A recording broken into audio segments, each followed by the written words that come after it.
Guys, hello. Welcome back to Sweet and Sour Soccer. And this is our Premier League predictions for week 9. The international break is thankfully over already. I didn't watch a single minute of it. Did you? Did Not you, really, boys? mate. Small bit of England, Australia, and I think that just put me off for the rest of it. But Premier League is back, of course. It is, thankfully, it is. And guys, have a look at the scores because after all season of Scott bullying me, I was scoring 4s and 5s, and I think one week I had a 3. Scott was smashing it. And now look at the score. You're scared, aren't you, Scott?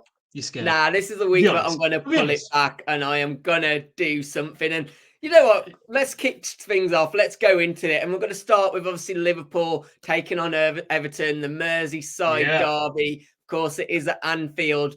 I think this is going to be an interesting game, mate. I really do. You've obviously got a Liverpool team that has started the season well, but form does go out the window when it comes to obviously derby games. One player I want to pick out from Everton, Jordan Pickford. For me, Jordan Pickford, he's big. He's one of those keepers, Jordan Pickford, one of those keepers that loves the big moments. And I think he's going to be a huge player in this game. I really do. He could even get Everton a result. And you know what? I'm going to throw out a bit of a shock here. I'm going to go Liverpool 1, Everton 1.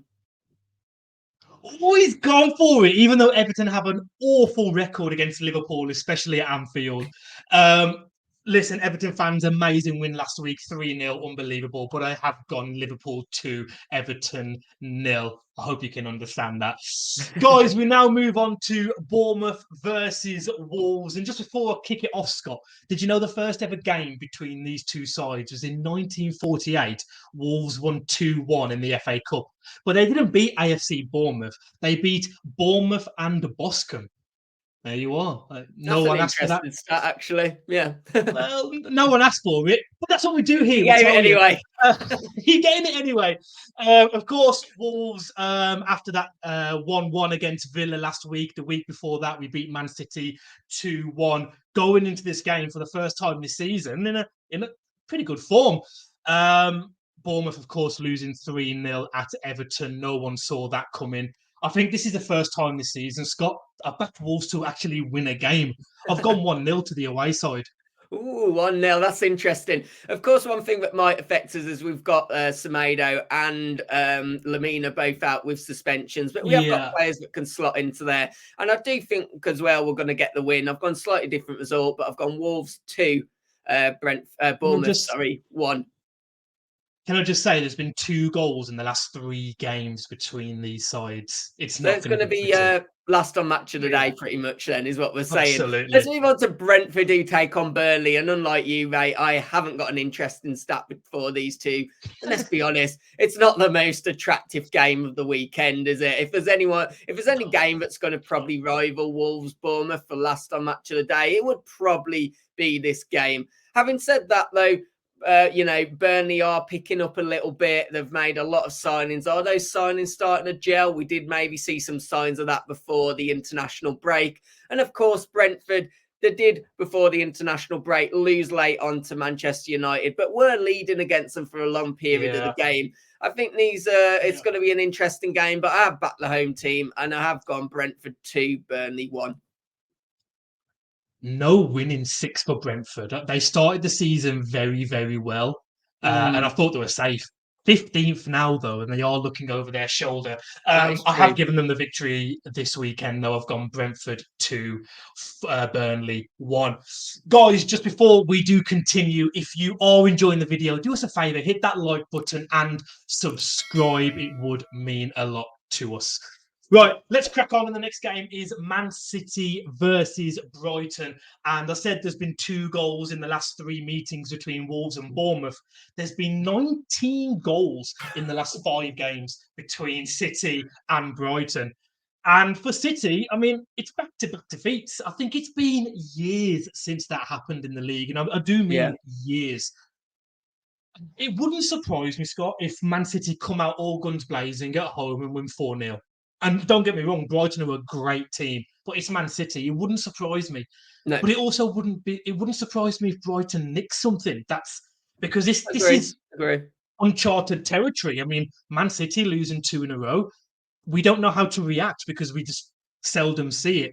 Saying that, I have gone through a very narrow home win, and I'm going to say 2-1 to City. I do think Brighton score. I think City nick it. I agree with everything you said, to be fair, and it depends what Brighton turn up as well. We've seen a Brighton that have looked fantastic at times. We've seen a Brighton that have got absolutely battered all over the place.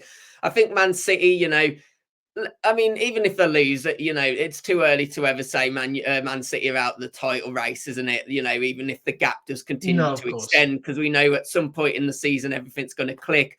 But I don't think that is the case anyway. I've gone Man City to win it. I've got Man City 3, Brighton 1, so a slightly further result than what you predicted. I tell you what, this is going to be an interesting game, the one that we've got up next. Newcastle versus Palace. And I think this is interesting because you look at it, and Palace are actually doing quite well this season. They're currently sitting 9th in the table. Very solid defence. Unfortunately for them, though, they've already obviously lost Elise. He hasn't been available for the majority of the season. They've also now lost Eze. You do wonder how much that's going to really hurt them. And it's a real shame because we always say with Palace, like, they're a team that just managed to survive quite comfortably, but don't push on. You do wonder where they're sat now. They've got a very solid defence. If they had those two on the pitch, this could have been a really exciting Palace team to watch. And of course, they come up against the Newcastle team who, well, before the international break, managed to beat PSG and then also, obviously, get a draw against West Ham. This is a Newcastle team that look really good for me, and they're going to continue to obviously be, I think, in the high places in the Premier League for the years to come. Mate, this prediction, though, I don't know why. I'm just listening to my gut feeling, and that's all I could call it. There's no other reason behind it. I've gone Newcastle 1, Palace 1. I just think Palace might get something, against the odds. I don't think that's an awful prediction. Palace have only lost one of their last 6 league games, 2 wins, 3 draws. That's good form. That is solid form, and that's why they are 9th, like you said earlier. I am going to give it Newcastle, though. After everything you said, which I do agree with, I just think the Champions League win would have really put something, up their backside. I'm going to go for 2-0 to Newcastle. Next up is Forest, who are at home to Luton. Of course, Forest are without their main man, their goal-scoring machine, Awanui. It's a big loss. 3 goals and 2 assists this season for Forest. No other Forest player has more than 1 goal. I think they've got 4 players with 1, but Awanui is their man. Scott, this is going to sound so weird. I know it is. It's just going to sound so weird, but here we go. I've gone Luton. What? Why? We've got a lot of Forest fans who subscribe to this channel, and I hope you don't leave. We love you, honestly. I've just gone Luton. I've never predicted them to win a game. If they win, I look like a genius. I mean, they only lost 1-0 to Spurs, a Spurs team that I think scored 18 league goals this season. Of course, they got the win over Spurs team Everton. that also spent a lot of the game with 10 men. Listen, we can all but I've gone Luton 1, Forest 0. Oh, I mean, you are right, mate. If there's any Luton fans watching, you better subscribe now. You better subscribe. You're right. If you do predict this, you look like an absolute genius. I think, unfortunately for you, you are going to look like an absolute clown come the end of this game. And I have gone Forest to win this 2-0 and quite comfortably, even without Awanui.